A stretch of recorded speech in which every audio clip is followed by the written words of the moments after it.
먼저 저를 제1야당 더불어민주당의 당대표로 선출해 주신 당원 그리고 국민 여러분께 다시 한번 깊이 감사드립니다. 위기 시대에 막중한 책임감을 느낍니다. 국민과 당원들께서 부여하신 혁신하라, 민생을 챙기라, 미래로 나아가라 이 명령에 최대한 부응할 수 있도록 노력하겠습니다. 다시 한번 감사드립니다. 자, 질문하실 기자분께서는 손을 들시고, 자, 뉴시스의 윤다희 기자님. 뉴스원입니다. 뉴스원. 뉴스원 윤다희 기자입니다. 그 최고위원 5명 중에 4분이 이제 친명계 인사들로 좀 선출이 되면서 좀 친명 지도부라는 비판이 좀 나오는데 이런 비판은 어떻게 보시는지와 또 지명직 최고위원 2명 그리고 비서실장, 사무총장, 정책위의장 등 주요 인선 관련돼서 결정된 거 있으면 좀 알려주시기 바랍니다. 잠시 후에 있을 최고위원 당선자분들과의 간담회에서 중지를 모아서 인사를 결정하도록 하겠습니다.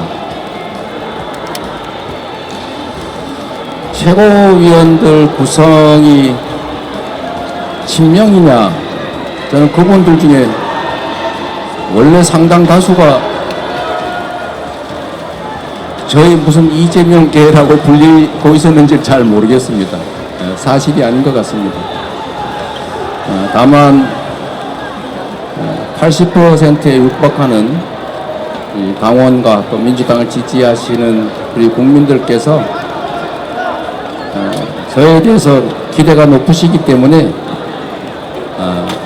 그 기대에 맞춰서 최고위원들께서 선거운동을 하신 것이다, 하신 게 아닐까 이렇게 생각합니다.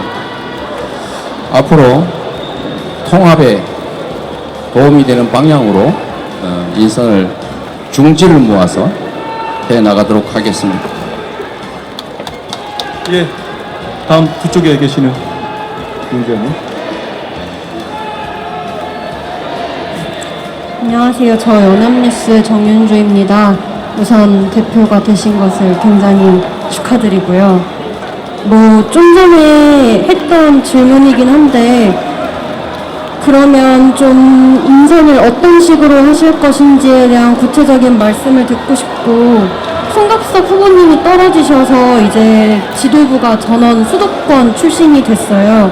이에 대해서는 어떻게 생각하시는지, 그리고 호남이나 영남 등 지역성을 보완할 그런 구상 같은 게 있으시면 알려주시면 감사하겠습니다. 제가 당선된 지가 10분도 채 되지 않아서 깊이 생각하지 못했습니다. 다만 한 가지 말씀을 드린다면, 제가 선거 과정에 민주당의 본산이라고 할 호남의 최고위원 후보가 당선되길 바라지만 혹여 당선되지 못할 경우에는 호남 지역을 포함해서 지방에 대한 최고위원 임명에 있어서 특별히 고려하겠다, 이 말씀을 드린 적이 있습니다. 예, 다음 가운데.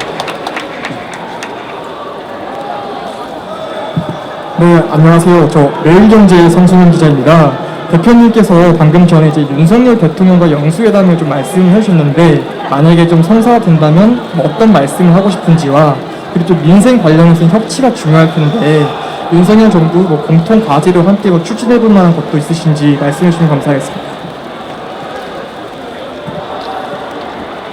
저는 우리 국민들이 겪는 이 어려움을 해결하고 더 나은 대한민국을 만들 수 있다면 누구와도 만나서 협력할 생각이 있습니다.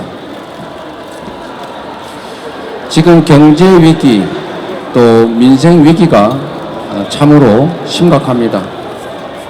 지금 가장 급선무는 민생과 경제의 어려움을 타개하는 것입니다. 민생과 경제의 어려움을 타개하기 위해서 주도권을 가지고 있는 정부 여당, 특히 윤석열 대통령께 저희가 협력할 수 있는 최대치로 협력을 하고, 또 지난 대선에서 윤석열 후보와 이재명 후보가 공약했던 것들이 비슷하거나 같은 것이 매우 많습니다. 이 중에 민생과 경제 위기 해결에 도움이 될 정책들을 신속하게 공통으로 추진하는 것을 요청드리고 싶습니다. 그 외에 우리 민주당이 또는 제가 생각하지 못하는 민생과 경제의 어려움을 해결하는 좋은 방책들이 있다면 서로 머리를 맞대 논의하고 적극적으로 그런 정부의 정책에 협력하겠다는 말씀을 꼭 드리고 싶습니다. 다음은 저 왼쪽으로 한번 가겠습니다. 예, 우리 전자신문 최 기자입니다. 네, 안녕하세요. 전자신문 최기찬 기자입니다. 축하드립니다. 네, 민생을 좀 강조를 하셨는데, 그 선거 치는 동안에는 민생에 대한 얘기를 좀 두루뭉술하게 좀 하셔서, 그 민생, 구체적으로 좀 어떤 민생 정책을 좀 추진해 주실 계획인지 말씀 부탁드립니다. 자, 구체적인 정책 내용에 대해서는 뭐 지금 드리자면 한두 시간 얘기해도 끝이 없을 것 같아서 콕 집어 말씀드리기는 어렵습니다만, 최근에 극단적 선택을 하는 사례들이 많이 있고, 그게 주로는 생계의 어려움 때문에 벌어지고 있습니다. 그래서 사각지대 해소나 또는 지금 높은 가계부채나 또는 사업의 실패로 인한 경제난으로 정말로 고통받는 분들이 많을 것입니다. 제가 전에 두 번째 입법으로 냈던 이 불법 사채가 횡행할 가능성이 있기 때문에 이에 대한 대책도 그 중에 하나가 될 수 있을 것이고, 사각지대를 없애기 위한 서민 지원 확대 뭐 이런 것도 하나의 방책일 수 있을 겁니다. 앞으로 기회를 만들어서 세부적인 정책을 말씀드리겠지만, 정치에서 국민의 생존과 국민의 삶 그 이상 중요한 것은 없습니다. 우리 정치가 가장 집중해야 될 부분이 바로 민생이자 경제다. 이 말씀 다시 한번 드립니다. 예, 대표님 다음 일정 때문에 딱 한 분만 더 받고 마치겠습니다. 예, 저 맨 뒤에. 네, 대표님 먼저 당선 축하드립니다. 저 연합뉴스 TV의 나경렬 기자라고 합니다.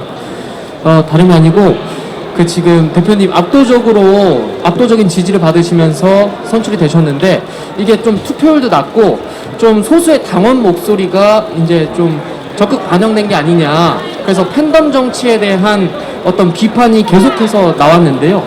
근데 그 대표님께서 말씀하신 게 이제 확장성, 그리고 좀 또 전국 정당화 이런 면과 좀 충돌되는 면이 있는 것 같습니다. 대표님, 이런 소수의 팬덤 정치를 벗어나서 확장성과 그 전국 정당화를 이뤄낼 그 구상이 있으시다면요. 네, 숫자가 정확하게 확인되지는 않는데 우리 여러분께서 이런 점을 고려를 해주시면 좋을 것 같습니다. 지난 전당대회 대비해서 투표자 수가 1.5배가 더 많습니다. 아마 지난 전당대회 때 26만 명인가 이 정도 투표를 했는데, 지금 아마도 40만 명 가까이 되지 않는가, 그렇게 제가 알고 있습니다. 이건 팩트로 우리 기자님께서 확인해 주시면 좋겠습니다. 지방선거 때문에 입당한 분들이 사실은 상당히 많을 수 있고, 또 한 가지는 이번 대선 이후에 입당했던 약 30만 명에 가까운 소위 신규 당원들은 이번에 투표권을 행사하지 못했습니다. 그런 점을 고려하면 투표율을 가지고 관심이 적었다라고 하는 것은 전혀 사실이 아니다라는 게 저의 생각입니다. 그리고 현재 120만 명에 이르는 권리당원들께서 대상자인데 그중에 추천은 모르겠습니다만 40여만 명이 투표했다는 것은 아마 기록적인 수치일 것이다. 그래서 투표율이 아니라 투표자를 한번 고려해 보실 필요가 있지 않을까 이렇게 생각합니다. 그리고 더불어민주당이 극소수의 당원들에 의해서 휘둘리는 정당이 아닙니다. 120만 명에 이르는 당원들 중에 40여만 명이 참여해서 80% 가까운 분들이 의사결정을 한 것을 가지고 소수 팬덤이다 이렇게 말씀하시는 것은 좀 과하다 그런 생각이 듭니다. 여러분 전당대회 기간에 취재하시느라 정말로 고생 많으셨습니다. 그리고 또 한편으로는 원래 전당대회라고 하는 것이 가끔씩은 다니면서 대화도 좀 하고 그랬어야 되는데 이번에는 여러 가지 사정으로 직접 언론인 여러분들을 현장에서 이렇게 깊이 있는 대화를 할 기회가 없었던 것이 저 개인적으로도 참 아쉽고 또 미안하게 생각합니다. 앞으로 기회를 만들어서 제가 자주 여러분과 뵙고 또 여러분의 의견도 여러분의 질문도 듣고 또 저의 말씀도 좀 드리고 이런 기회를 가지도록 노력하겠습니다. 전당대회 기간에 저희들보다 더 힘들게 취재하시느라 애쓰셨던 여러분 정말로 고생 많으셨고 전당대회 우리 국민들께 많이 알려주셔서 진심으로 감사드립니다. 고맙습니다. 자, 이것으로 이재명 당대표님 합동 인터뷰를 마치도록 하겠습니다. 감사합니다.